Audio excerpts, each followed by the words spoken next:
से नामांकन किया है, आपका चुनाव कैसा चल रहा है? मैं समाज विकास क्रांति पार्टी का राष्ट्रीय अध्यक्ष खुद हूँ। 40 कैंडिडेट अभी तक खड़ा कर चुका हूँ जी। मैं यहाँ का 73 लोकसभा जौनपुर का मैं प्रत्याशी भी हूँ, इसलिए नामांकन करके प्रत्याशी होने के नाते मैं यहाँ पे चुनाव का फॉर्म भरने के लिए आया हूँ। और मैं आपको दावे से कह रहा हूँ कि किसान का बेटा होने के नाते गन्ना किसान चुनाव चिन्ह लेके मैदान में उतरा हूँ। किसानों की हमेशा अवहेलना हुई है। अगर किसान नहीं होगा तो देश नहीं होगा, ये मैं अच्छी तरह जानता हूँ और लोगों को बताना चाहता हूँ। 100 गाड़ियों नहीं 1000 गाड़ियों का काफिला मैं भी निकाल सकता हूँ, लेकिन आज बैलगाड़ी से आने का मतलब है जितने घोटालेबाज यहाँ आए हैं जौनपुर का भला करने के लिए, सारे मिनिस्टर रह चुके हैं। जैसे भारतीय जनता पार्टी के घोटालेबाज पहले कांग्रेस में घोटाला किया उन्होंने, अब बीजेपी में आके घोटाला करने के लिए आए, ये यहाँ की जनता बर्दाश्त नहीं करेगी। बाबू सिंह कुशवाहा पहले बसपा में रहकर घोटाला किए हैं, अब सपा के साथ आए हैं ये घोटाला करने के लिए। यहाँ घोटालेबाजों की जरा सा भी गुंजाइश नहीं है। इसलिए मैं किसान का बेटा होने के नाते ये बताना चाहूँगा कि मैं बैलगाड़ी से आया हूँ। यहाँ की ज़मीन, यहाँ की धरती उनको याद होनी चाहिए, यहाँ की रोटी उनको याद होनी चाहिए। मैं यह साथ सिर्फ नामांकन बैलगाड़ी से कि चुनाव प्रचार भी बैलगाड़ी से करेंगे? बिल्कुल होगा। मैं कह रहा हूँ किसान का बेटा होने के नाते गन्ना किसान लेके आया हूँ। आप सोचिए, मैंने बड़ी मुश्किल से गन्ना किसान को लेके आया हूँ चुनाव। पहली मेरी जीत वही है कि किसी और को मिल रहा था, लेकिन गन्ना किसान मैं लेके आया हूँ। आपको लोग वोट कटुआ भी कह रहे हैं?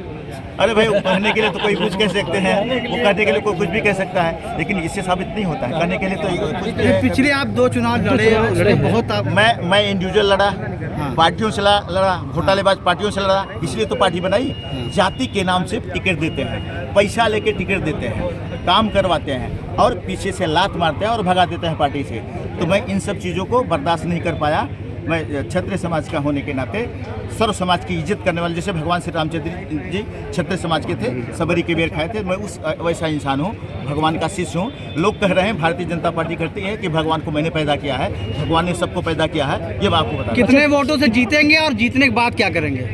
मैं कह रहा हूँ 75% जनता यहाँ की, किसान पूरा मेरा समर्थन दे रहा है। 75% जनता गन्ना किसान पे वोट करने के लिए जा रहे हैं और मैं जीतूंगा। और उसके बाद जौनपुर के क्या करेंगे? जौनपुर में किसान को 60 साल के ऊपर के जो किसान हैं उनको मैंने आपको कहा पेंशन देने का काम करूंगा, और मैं उनको 5 बोरी जो ये खाद है उसको माफ करने का काम करूंगा। जौनपुर में कैसे आप पेंशन दे लेंगे? अरे भाई, मैं सांसद निधि से कहा जो 60 साल के जो किसान हैं उसके ऊपर के जो किसान हैं, मैं अपनी सांसद निधि से, अगर सांसद नहीं भी बना, मैं आपको दावे के साथ कह रहा हूँ, समाज विकास क्रांति पार्टी का मैं राष्ट्रीय अध्यक्ष होने के नाते हमें कोई लिमिट नहीं है पूरे देश के लिए, हम कितना भी खर्च करें। लोग तो अभी बिना अनलिमिटेड चोरी का पैसा लेके 100 गाड़ियों के पे खर्चा करते हैं। हम तो पार्टी का, जनता का पैसा यहाँ पे जो हमको मिल रहा है, समर्थन मिल रहा है, उस पैसे से किसान का भला करेंगे, सांसद बने या न बने। इसलिए जौनपुर का भला करने के लिए। कितना समर्थन मिला है? छतरी आप हैं, छतरी में बार बार दोहरा रहे हैं, 2 छतरी और भी मैदान में है, क्या लगता है कितने छतरी आपके साथ होंगे? घोटालेबाज हैं, घोटाला किए हैं, पहले सांसद रहे हैं, पहले मंत्री रहे हैं। बता दो, एक नाम बता दो जो पहली बार लड़ रहा है।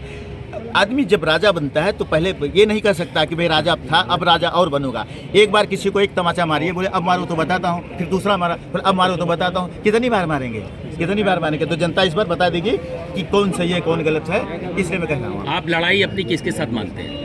मेरे से सब लड़ रहे हैं, मैं किसी के साथ नहीं। मेरी धनंजय सिंह का नाम सुना है, उनकी पत्नी भी चुनाव मैदान में है। बसपा में थे, मैं आपको याद दिलाना चाहूँगा, बसपा में थे वो।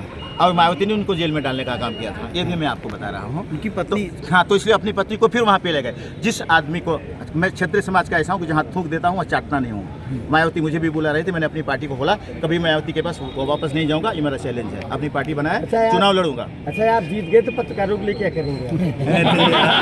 जीतने के पहले ही कर रहे हैं, लड़ते जीतने के पहले मृतक परिवार को मैं गया था, 51,000 चेक दिया था और देता रहूंगा जिंदगी भर। जीतो या हर वो बात न करिए। पत्रकार रीढ़ की हड्डी है पूरे देश को, अगर पत्रकार न होकर देश में आजाद होता था। मैंने पत्रकारों को लिए हमेशा कहा हूँ, ये पत्रकार ही हैं जो देश को बताते हैं कौन गलत है कौन सही है।